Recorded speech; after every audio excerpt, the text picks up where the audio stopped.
सभी साथियों को नमस्कार। आप सभी को पता ही होगा कि मैं किस लिए लाइव उपस्थित हूं। मैं चाहता हूं कि एक बार सभी साथी जुड़ जाएं। बहुत अहम मुद्दों पे बातचीत करना, चर्चा पर चर्चा करना है। जब तक आप सब जल्द से जल्द जुड़ेंगे नहीं, चर्चा पर चर्चा नहीं हो पाएगी। मैं चाहता हूं जितने भी साथी हैं जुड़ चुके हों तो अन्य लोगों तक ये वीडियो पहुंचाएं, शेयर करें और अन्य साथियों को भी जोड़ें। ये समय स्थिति परिस्थिति सरकार की आप देख रहे हैं। आवाज़ अगर मेरी आ रही हो तो कमेंट करके बता दें, जिससे मैं अपनी चर्चा पर चर्चा का कार्यक्रम आगे बढ़ा सकूं। भाई अस्वस्थ हो या स्वस्थ हो, लेकिन जब जब भी डीएलएड परिवार पर कोई आफत या मुसीबत या कोई दिक्कतें परेशानी आती है तो मैं बहुत दुखित और परेशान हो जाता हूँ। मैं चाहता हूँ जितने लोग जुड़ चुके हैं अन्य साथियों तक बात ये पहुँचाएं, और आवाज़ अगर आ रही हो तो कमेंट करके बता दें कि कमेंट आवाज़ आ रही है, क्योंकि कभी कभी क्या होता है लाइव सेशन में दिक्कत आ जाती है। साथियों, मैं बातों का क्रम रखना चाह रहा हूँ। बहुत ज़रूरी ये है कि आपको पता होगा कि सरकार से भर्ती मांगी जा रही है, और सरकार क्या कर रही है हम सबके साथ। सरकार हम सबको केवल परेशान करने का काम कर रही है। स्थिति परिस्थिति ये है, मैं बहुत दुखित हूँ, बहुत नहीं बहुत दुखित हूँ कि हम और हमारे साथ जितने भी संघर्षशील साथी नई प्राथमिक शिक्षक भर्ती आंदोलन में जुड़ रहे हैं उनके ऊपर बेसिक विभाग एफआईआर करा रहा है। आखिर क्यों, ये बहुत बड़ा सवाल है। साथियों, आप बहुत लोगों को नहीं पता होगा, हम सब किस स्थिति परिस्थिति में रहते हैं। आपको नहीं पता होगा, कल मैं बीमार होते हुए भी कल महापंचायत किया था लखनऊ में। हमारे सभी संघर्षशील साथी, हमारी पूरी टीम कल लखनऊ में थी। सभी हमारे संघर्षशील साथी लखनऊ भर पूरे लखनऊ में आए थे। दूर दराज के जो सक्रिय साथी थे, जो नई शिक्षक भर्ती चाहते थे, उनको बुलाया गया था कि आप आइए लखनऊ। कल सब कोई आए, मैं उपस्थित हुआ। सभी ने सब सर्वसम्मत से हमें अगुआ अध्यक्ष बनाया कि भाई आप आइए, नई शिक्षक भर्ती की आप ही लड़िए। बात वो सब ठीक है, वो सब चला, लेकिन प्रशासन को इस तरह से बेरोजगारों के साथ नहीं अत्याचार करना चाहिए। दुख है, पीड़ा है, हम सब भी किसी के बच्चे हैं। एफआईआर करना, नोटिस जारी करना कहां तक सही है साथियों। हमारे ऊपर एफआईआर मुकदमा किया गया, मैं 1 साल तक गायब था, प्रशासन का चक्कर लगाता रहा, बेसिक विभाग का चक्कर लगाता रहा। फिर नोटिस जारी होती है, फिर हमारे संघर्षशील साथियों के ऊपर भी नोटिस जारी होती है, एफआईआर की सबको धमकी दी जा रही है। आज यही वजह है कि डीएलएड परिवार में नेताएं एकदम गायब हो रहे हैं, और जो नेता सक्रिय भी हैं वो जमीनी स्तर पे नहीं आना चाह रहे हैं। वो इसलिए जमीनी स्तर पे नहीं आना चाह रहे हैं, उनको ये डर है कि वो जिस दिन जमीन स्तर पे आएंगे तो उनके ऊपर मुकदमा ये सरकार के द्वारा करवा दिया जाएगा, और इस चीज से वो बचना चाहते हैं। हम सब कितने एफआईआर झेलेंगे, हम सब कितने मुकदमे झेलेंगे। अध्यापक हमको भी बनना, आपको भी बनना है। लड़ाई हम सब ने जो नई शिक्षक भर्ती की कसम खाया कि प्राथमिक में अध्यापक बनेंगे, उस प्राथमिक में अध्यापक बनने के लिए हम सबको क्या क्या करना पड़ रहा है। अरे हमको पता होता कि डीएलएड बीटीसी करने के बाद, टेट सीटेट के बाद लाठियां डंडा गाली के बाद मुकदमा भी होगा, तो कौन डीएलएड करना चाहता आज के समय में। सरकार के द्वारा किया गया, सरकार के दबाव में बेसिक विभाग ने जो ये मुकदमा करवाया है, मैं उसकी कठोर निंदा करता हूं। हमारे साथियों के ऊपर जिस तरह से बेसिक विभाग ये झूठी एफआईआर मुकदमा करके आवाज दबाने का काम कर रहा है। आप ये मुकदमा नहीं, मेडल दे रहे हैं, इससे आवाजें बुलंद ही होने वाली हैं, आवाज दबेगी नहीं। मैं बेसिक विभाग वालों से कहना चाहता हूं कि ऐसा नहीं कि आप अधिकारी बन गए बेसिक विभाग के तो आपके आल औलादे, आपकी नस्लें अधिकारियां ही बनेंगी। आपके घर में भी आपके रिश्तेदार परिवार के भी बच्चे होंगे जो डीएलएड बीटीसी किए होंगे, जो बेरोजगार होंगे, नौकरी की ललक रखते होंगे और वो बेचारे नौकरी की तैयारी करते होंगे। ऐसा अत्याचार कहर मत ढाइए। हम भी सब आपके बच्चे हैं, हम सब भी बेसिक विभाग में नौकरी करके बेसिक विभाग का हिस्सा बनना चाहते हैं। मैं तो माननीय मुख्यमंत्री योगी आदित्यनाथ जी से कहना चाहता हूं, क्या यही राम राज्य है? इसी को राम राज्य कहते हैं?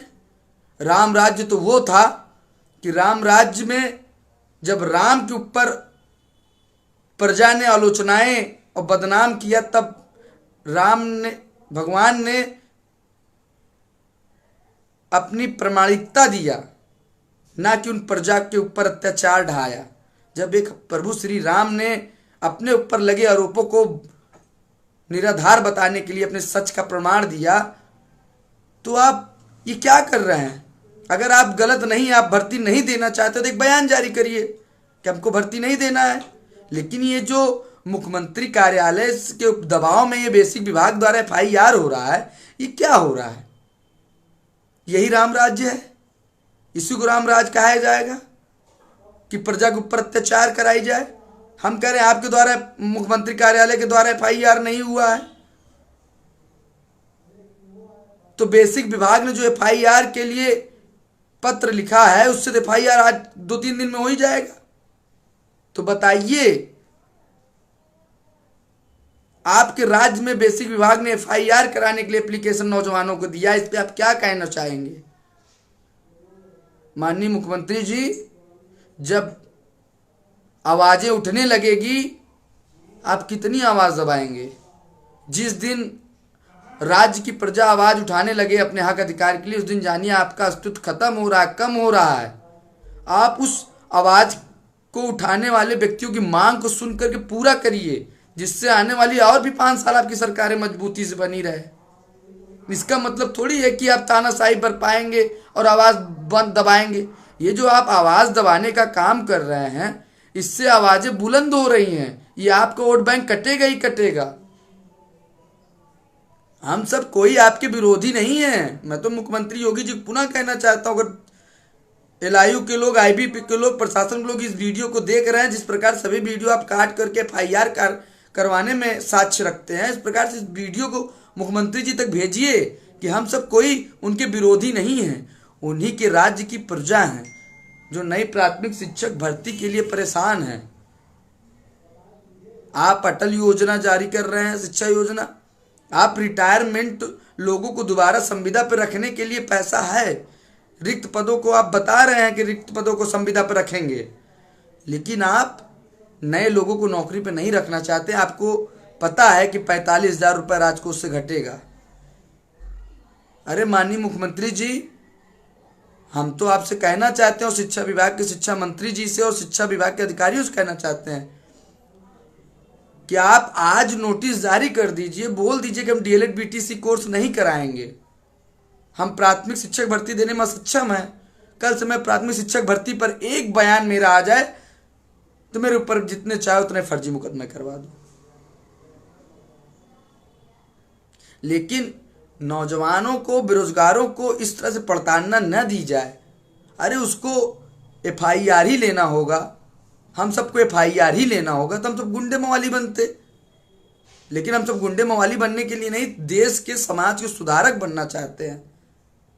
हम सब के ऊपर लगे मुकदमे हम सब की शोभा नहीं, बदनामी को बढ़ाते हैं। हम सब बदनामी नहीं चाहते हैं। हम भी घर परिवार समाज में सामाजिक व्यक्ति बनना चाहते हैं। हम तो आपसे निवेदन करेंगे कि देखिए, ये जो सिलसिला बेसिक विभाग का चल रहा है, इस सिलसिले को बंद करिए और जितने मुकदमे हमारे ऊपर, हमारे साथियों के ऊपर हुए हैं, उसको समाप्त किया जाए। इस तरीके से हम सबको मानसिक प्रताड़ना न दी जाए, क्योंकि ये मुकदमे हम सबकी शोभा नहीं, हम सबको टेंशन में, तनाव में लाते हैं और पल पल व्यक्ति उस चीज से घुटता है। उसको चिंता रहती है कि कभी खुदा न खास्ता वेरिफिकेशन में क्या दिक्कत हो जाए। हम सबका नेता बनना लक्ष्य नहीं है, हम सबका तो केवल अध्यापक बनना लक्ष्य था और इसीलिए हमने डीएलएड किया था। उस लक्ष्य को पूरा करने के लिए माननीय मुख्यमंत्री जी मदद करिए। आप राम राज्य के लिए कहते हैं कि हम उत्तर प्रदेश को राम राज्य जैसा चला रहे हैं, लेकिन आप ही के राज्य में जनता पीड़ित हो रही है, युवा पीड़ित है। आपने ओपीएस वालों के ऊपर ओपीएस वाले धरना किए, उस पर जांच बैठ जा रही है। बिजली कर्मचारी धरना पे बैठे तो धरना बैठे, आप उसके ऊपर जांच बैठवा दे रहे हैं। डीएलएड प्रशिक्षित नई प्राथमिक शिक्षक भर्ती के लिए धरने पे बैठे, आप उसके ऊपर एफआईआर उनके अगुवाओं पे करवा दे रहेंगे। तो इससे तो आपकी आवाज दबेगी नहीं, इससे आपके ऊपर तो वोट बैंक कट रहा है। जनता की मांगों को पूरा करके खुशहाल रखने वाले को राम राज्य कहते हैं। आप दोबारा चुन के आए हैं सत्ता में, तिबारा भी चुन के आइए, लेकिन अच्छा काम करिए। धीरे धीरे जनता के बीच में नाराजगी बढ़ रही है। ये मत सोचिए कि डीएलएड कुछ नहीं है। आप जानते हैं, आप माननीय मुख्यमंत्री हैं, शिक्षा मंत्री जी हैं। डीएलएड आपके लिए बहुत छोटा वर्ड होगा, लेकिन डीएलएड वो हस्ती है, बहुत एक्टिव परिवार है, बहुत सक्रिय भूमिका निभाता है, बहुत बड़े बड़े आंदोलन किया है। हम सब प्राथमिक शिक्षक भर्ती से संबंधित ही बयान देते हैं, उसी मुद्दे पर लड़ते हैं और उतना ही हम सबकी इच्छा भी है, उससे ज़्यादा हम सबकी कोई इच्छा नहीं है। इसलिए निवेदन है माननीय मुख्यमंत्री जी, राम राज्य अगर सही में चला रहे हैं तो युवाओं को नई प्राथमिक शिक्षक भर्ती देने का प्रयास करिए, ना कि मुकदमे दे करके उनके अगुवाओं नेताओं को आवाज़ दबाने का काम मत करिए। मैं बेसिक विभाग से बहुत दुखित हूँ कि आप जितनी तत्परता एफआईआर दर्ज करवाने के लिए करते हैं, लेटर जारी करते हैं, उतना जल्दी आप रिक्त पदों का डाटा देकर माननीय मुख्यमंत्री जी से क्यों रिक्त पदों पर भर्ती नहीं निकलवा सकते हैं? आप हमारी बात नहीं पहुंचाना चाहते हैं। आप चाहते हैं कि हम सब ऐसे लड़ते रहे, मुकदमा होता रहे, डिप्रेशन में जाए। आप तो कभी चाहेंगे नहीं कि आपके बच्चे कभी बेसिक बनेंगे। आप तो चाह रहे होंगे कि भाई हम बेसिक अधिकारी, हमारे बच्चे भी अधिकारी बने, लेकिन पांचों उंगलियां बराबर नहीं होती हैं। मेरे जो साथी वीडियो देख रहे हैं, मैं निवेदन करता हूं कि परिस्थिति बहुत दयनीय है, बहुत गंभीर है। हम सब जब भी आंदोलन के लिए सक्रिय होते हैं और आंदोलन करते भी हैं, आप सबका मदद भी मिलता है। आंदोलन बहुत जोरदार और बहुत बढ़िया तरीके से होता है, सबका सपोर्ट मिलता है, लेकिन उसके बाद हम सबके ऊपर क्या होता है आपको नहीं पता होगा। प्रशासन का बहुत दबाव होता है हम सबके ऊपर। अगर ऐसे ही चलता रहा तो हम सब कितनी लड़ाई लड़ेंगे भाई। इस चीज के लिए आवाज उठाना पड़ेगा हम सबको। अगर आप ये सोच रहे हैं कि नेता है, नेता का मतलब आप मुकदमे से डर गए, ये कमेंट करके तनिक भी संतुष्टि मत दीजिए, और ये कमेंट करके ये संतुष्टि मत दीजिए हम साथ हैं, क्योंकि आपके कमेंट करने से हमको साथ तो मिलेगा नहीं भाई। कोर्ट में जाना, बेसिक विभाग जाना, एफआईआर होगी, उसकी विवेचना होगी, धाराएं बढ़ेगी घटेगी, मुकदमे होंगे, व्यक्ति उसी में उलझ जाता है, फिर वो लड़ाई नहीं लड़ पाता है।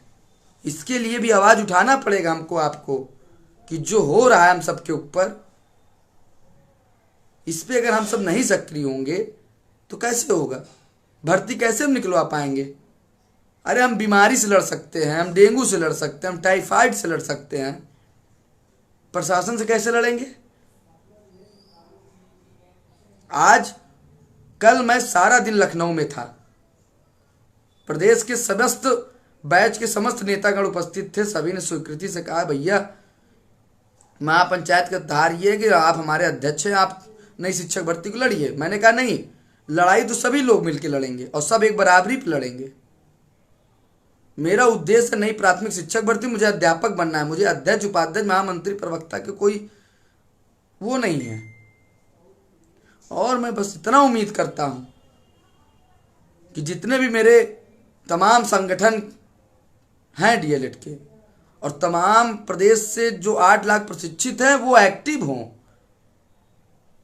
हमारी आवाज़ 70% डीएलएड के साथियों तक नहीं पहुंच पा रही है। कैसे हम इस लड़ाई को लड़ेंगे, कैसे एक व्यापक मुहिम बनाएंगे?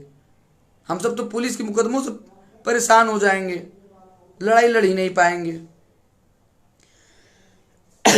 साथियों, हम हर चीज से जीत सकते हैं, लेकिन जब प्रशासन के द्वारा दबाव बनता है ना, जब एफआईआर होता है, तो घर परिवार दबाव में आ जाता है।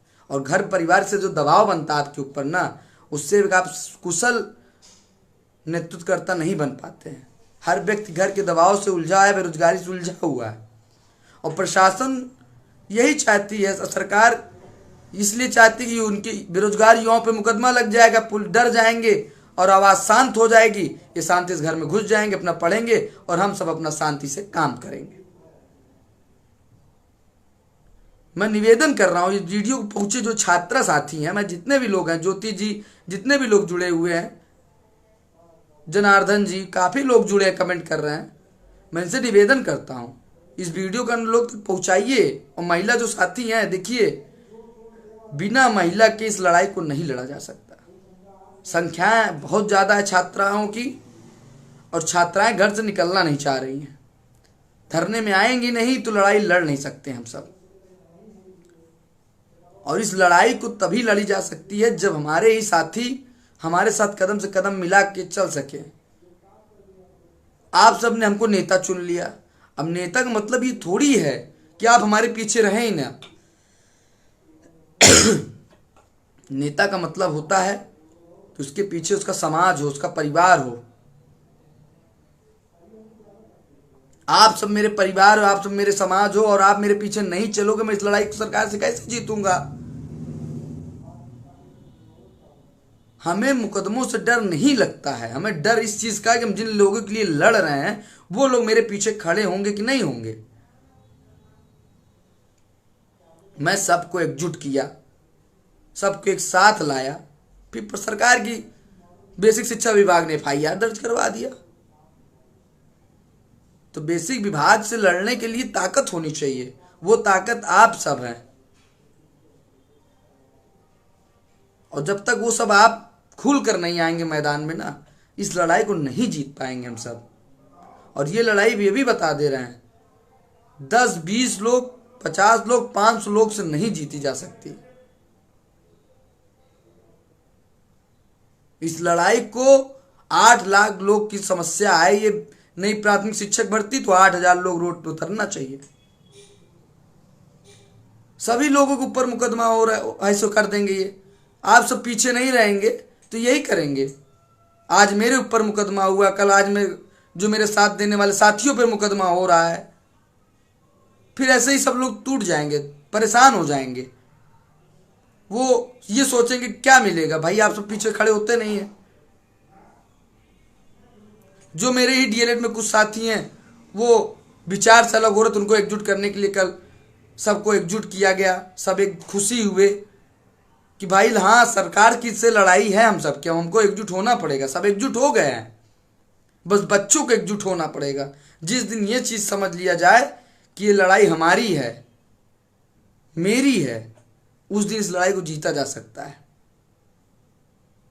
और जहां पर ये हो जाएगा कि ये लड़ाई रजत सिंह लड़ रहा है और उनके साथी लड़ रहे हैं, तो वहीं से मामला खत्म।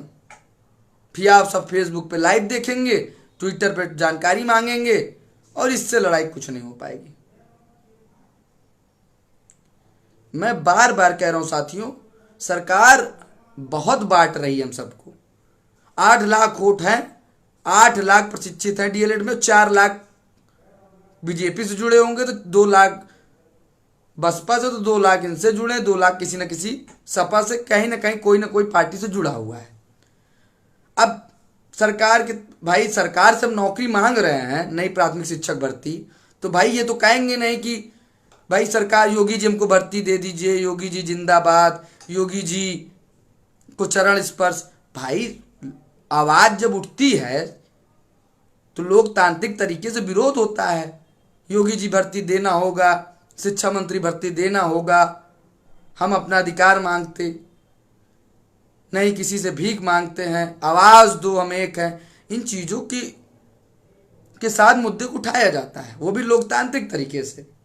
अगर इन नारों पे प्रतिबंध लग गया है, कुछ बयानों पे प्रतिबंध लगा करके हम सबकी आवाज को दबा दिया जाएगा, धरना स्थल पे धरना देने पर परमिशन नहीं मिलेगा, लखनऊ में परमिशन नहीं मिलेगा, सोशल मीडिया पर बात रखने पर एफआईआर होगा, तो व्यक्ति बात रखेगा क्या? ये तो सीधी सी बात हो गई, लोकतंत्र ही खत्म हो गया। और लोकतंत्र खत्म होने की दुआई तो विपक्षी के नेता से लेकर सब लोग कह रहे हैं। सरकार एक चीज पे काम कर रही इस समय, वो अपना केवल विरोध नहीं देख पा रही है, और इस विरोध में वो ये चीज भूल गई कौन उसका अपना है कौन पराया है। माननीय मुख्यमंत्री जी और उनके जो प्रशासन है वो इस चीज को भूल रही है कि लोकतांत्रिक रूप से अधिकार मांगने वाले जरूरी नहीं है कि बीजेपी के विरोधी हैं, योगी जी के विरोधी हैं। वो तो अपना अधिकार ही मांग रहे हैं ना। अगर इन चीजों को देख करके कार्रवाई आप कर रहे हैं तो कहीं ना कहीं आप खुद ही अपना बेड़ा करके कर रहे हैं, आप खुद ही वोट बैंक अपना काट रहे हैं। 24 में इसका नजरिया आपको दिख जाएगा, जो वोट आपको देना भी चाहता होगा वो भी नहीं देगा। बूंद बूंद से घड़ा भरता है। 17 के चुनाव में बीजेपी ने सारी जातियों को नेता को टीम मिला करके मंत्रिमंडल में स्थापना दिया था, ताकि उनको पता था कि हर जाति का कुछ न कुछ वोट है। इसके तहत उनको एकजुट करके 17 में सरकार बना लिया। और आप फिर वही चीज क्या कर रहे हैं, जब लोग अपने अधिकारों के लिए लड़ रहे हैं, एक समूह है डीएलएड परिवार, वो अपने समूह के लिए लड़ रहा है, अपनी भर्ती के लिए लड़ रहा है, आप उसकी आवाज दबा दे रहे हैं। ओपीएस वालों के ऊपर जांच बैठा दे रहे हैं, बिजली कर्मचारियों के ऊपर जांच बैठा दे रहे हैं। इससे आप क्या कर रहे हैं, उनके अगुवाओं के ऊपर लगाए हुए फर्जी मुकदमे से आप उसका पूरा वर्ग का वोट अपना काट ले रहे हो, और इससे घाटा आपका है, हमारा नहीं है। आप सत्ता में हैं, सरकार में हैं, मांग भी उठेगी विरोध भी होगा, मांग उठेगी तो विरोध होगा। विरोध होने का मतलब एक सच्चे मुख्यमंत्री और एक नेता का धर्म है कि अगर उसका विरोध हो रहा है तो उसकी मांगों को सुने और पूरा करे। आप जब उस मांग को पूरा कर देंगे तब आपका कोई विरोध करता है, तब जान लीजिए नेतागिरी करते, उसके ऊपर फर्जी मुकदमा कराइए आप। लेकिन जो व्यक्ति वाकई भर्ती चाहता हो, 5 साल से नौकरी नहीं आई है, उन चीजों से एकदम परेशान है, उस देखते हुए धरना दे रहा है, तब भाई मैं तो सीधा कहता हूं कि सरकार को मुकदमा नहीं करवाना चाहिए, बेसिक विभाग को मुकदमा नहीं करना चाहिए, क्योंकि आप एक आधिकारिक रूप में गवर्नमेंट सर्वेंट है आप। और गवर्नमेंट सर्वेंट का मतलब ये होता है कि आपको मुकदमा नहीं करना चाहिए। तो इन चीजों को समझना होगा। आज मेरे ऊपर हुआ है, कल मेरे साथियों के ऊपर हुआ, ऐसा नहीं है कि किसी ना किसी के ऊपर होगा। एक समय ऐसा आएगा कि या तो डीएलएड बुझा दिया जाएगा, कि कुछ डीएलएड भी होता था, या तो ये आवाज दबा देंगे, दमन कर देंगे हम सबका। और वही कर भी रहे हैं, धीरे धीरे हम सबका दमन कर देंगे, हम सब भी आप गायब हो जाएंगे, क्योंकि घर परिवार परेशान हो जा रहा है। साथियों, महिला साथियों को सक्रिय करो। हम सब उलझे हुए हैं इस समय प्रशासन से। तब आप सबका काम है कोई ना कोई मुहिम लाइए, सक्रियता की लाइए, लोगों को जोड़िए, बूंद बूंद से घड़ा भरिए, लोगों को जगाइए, अपने मुद्दे के लिए जगाइए, उसको अधिकार की याद दिलाइए। मैं बता रहा हूं साथियों, जिस दिन ना 8 लाख आवाजें उठना शुरू कर दी और ऐसे हाथ ऐसे इकट्ठा हो गया ना, उस दिन राजनीतिक मंच बन जाएगा डीएलएड, और सब लोग डीएलएड को ना समझेंगे। ओपीएस वाले बहुत अच्छी राजनीति करते हैं, वो अपनी एकजुटता को दिखा देते हैं कि हम इतने कर्मचारी हैं, इकट्ठा कर देते हैं, वहीं से राजनीति शुरू हो जाती है। उनकी मांग भी हर राज्य में पूरी भी हो जाती है, जहां जहां उनकी आवाजें बुलंद होती है। इसलिए समझा रहा हूं, अगर आप सब साथ नहीं देंगे, मदद नहीं करेंगे और इस आवाज को सोचेंगे कि रजत सिंह और उनके साथीगण ही लड़ें, तो फिर ये आवाज बुझा दी जाएगी। इसलिए 8 लाख लोगों को नौकरी चाहिए तो 8000 लोग आवाज बनने चाहिए, कम से कम 8000 आवाजें प्रदेश भर में बननी चाहिए। ये कितने लोग के ऊपर मुकदमा करेंगे, मुकदमा करते करते थक जाएंगे। जेल भरो आंदोलन चलाओ, जेल में जगह कम पड़ जाएगी। समझो इस चीजों को, अगर नहीं समझोगे ना तो कोई दोबारा भगत सिंह, चंद्रशेखर आजाद, सुभाष चंद्र बोस और महात्मा गांधी बनने नहीं आएगा। हम ही आपको अपने कर्तव्य के लिए लड़ना होगा। जगना होगा, तभी नई प्राथमिक शिक्षक भर्ती मिलेगी। आप सब इस वीडियो को चाहे कम ही देखते हो या वीडियो को बढ़ा के देखते हो, लेकिन जो हमारे लाइव आने पर प्रशासन और एलआई के लोग बहुत बारीकी से देखते हैं। यही वजह होती है, एक एक शब्द का तालमेल गड़बड़ाता है, कोई शब्द निकला तुरंत मुकदमा हो गया, फर्जी मुकदमा करा दिया, हो गए परेशान। चलो मुकदमा खत्म करो, कोर्ट कचहरी में दौड़ो, थाने दौड़ो। अब भर्ती के लिए लड़ोगे कि अपने जान जोखिम को बचाओगे, अपने घर परिवार को बचाओगे? तो व्यक्ति यही परेशान हो जाता है। मैं भी परेशान हुआ, मेरे ऊपर जब मुकदमे लगे उस समय बहुत परेशान था, लगातार मुकदमा खत्म कराने के लिए परेशान रहा। जब मुकदमा लग जाता है फिर वही नोटिस मुकदमे साथियों पर हमारे ऊपर ऐसे होते जाएंगे, हम सब परेशान होते जाएंगे। लड़ाई अब लड़ेगा कौन भाई? जेब से पैसा खर्चा होता है, हम सब इतने पैसे वाले नहीं हैं, हमारे पास इतना पैसा नहीं है कि हम इस लड़ाई को लड़ सकें। हम सब इतना ही कर सकते हैं ना, चटाई खरीद बनवा सकते हैं, बैनर बनवा सकते हैं, आपका नेतृत्व कर सकते हैं। अब आप उम्मीद रखेंगे अगर इतना ही पैसा होता कोर्ट कचहरी करने का तो हम सब बहुत कुछ कर सकते थे। इस चीज़ को समझो, अपने अधिकारों को समझो। इस वीडियो को हर डीएलएड की छात्रा और छात्र तक पहुंचाओ कि आपके अगुआ, आपके साथी आपसे कुछ अपील करना चाहते हैं। अगर नहीं ध्यान दोगे, कमरे में घुस कर, लाइब्रेरी में घुस करके सुपर टेट का नोट्स पढ़ रहे हो, कोचिंग में पढ़ रहे हो, तो ये आपकी भूल है। कुछ नहीं होगा, आप परेशान हो जाओगे, नौकरी नहीं मिलेगी, घर लौट जाओगे। इसलिए समझा रहा हूं, सक्रियता अभियान चलाओ, सक्रिय रहो, ताकि बिगुल फूका जाए तो हजारों की संख्या में रोड पे पहुंचो। ऐसा थोड़ी कि बिगुल फूकने के बाद 10-20 लोग, 50 लोग, 800 लोग, 1000 लोग, 1500 लोग पहुंचे। अरे 8 लाख लोगों की लड़ाई है। जिस प्रकार से बिजली विभाग कर्मचारी, पेंशन वाले उतरते हैं रोड पे, लगता है कि नौकरी वाले होने के बाद भी पहुंचते हैं वो। तो हम आप तो यार बेरोजगार हैं। शिमला, मनाली, कुल्लू, इलाहाबाद वाले पीवीआर कंपनी गार्डन घूमने जाते हो, एक दिन क्या धरने में नहीं आ सकते हो? आओ। अब प्रशिक्षु सक्रियता अभियान चलाना जरूरी हो गया है, नहीं चलाएंगे ऐसे ही दमन हो जाएगा आवाजों का और हम सब कुछ नहीं कर पाएंगे। बस यही चाहता हूं, उम्मीद करता हूं सक्रिय रहो और 10 लोगों को और सक्रिय करो, तभी इस लड़ाई को जीत पाएंगे, नहीं तो नहीं जीत पाएंगे। ऐसे ही सोशल मीडिया पर लाइव आकर के क्या बात करूं मैं आपसे? अनवरत धरना इतने दिन चलाया, शिक्षा मंत्री का बयान आया, मैं अस्वस्थ हुआ, अस्वस्थ होते हुए महापंचायत लखनऊ में पहुंचा, एकजुट किया। फिर वही प्रशासन, बेसिक विभाग द्वारा एफआईआर, मुकदमा, नोटिस। अब व्यक्ति इसमें उलझे, इसको समाप्त करवाने में परेशान होगा कि अपना भविष्य देखेगा। तो इसी समझो, अगर आपके नेता, आपके अगुआ आपके लिए लड़ रहे हैं तो आपको रोड से, कमरे से निकलना होगा, तभी इस लड़ाई को जीत पाएंगे। धन्यवाद साथियों।